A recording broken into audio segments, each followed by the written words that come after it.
does it mean, you know, after 25 years, you know, writing that letter in '87 to be here today, seeing what it's come to? Well,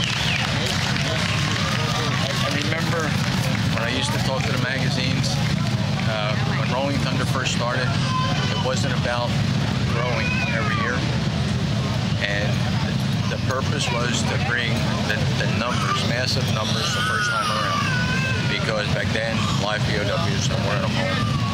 And to see what's here today, I mean, it's totally awesome. And I remember 1992, I basically stepped down from Rolling Thunder because that's not what it was intended to keep growing, you know.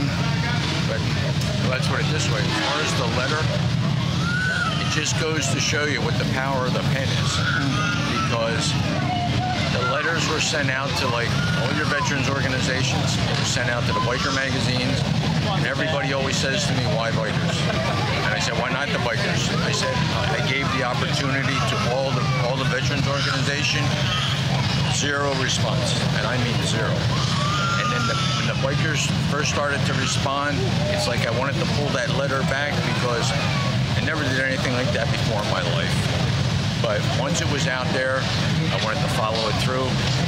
The numbers that came with the first Rolling Thunder, I think, were skeptical of, was I for real? Was it going to be a mess, like a cluster? I don't want to say the word. The permits, would it come together? When the first one came together, for me, it was so emotional that my biggest gratitude, and what I feel is priceless to me, was the response from all the clubs that came up. They gave me a hug and said, "One, we think it's great that you're doing this for this cause, but the biggest thing is that you brought it to the Vietnam veterans in Washington." So it was, again, one letter. So today, what would you say to the new generation of veterans, people in the service?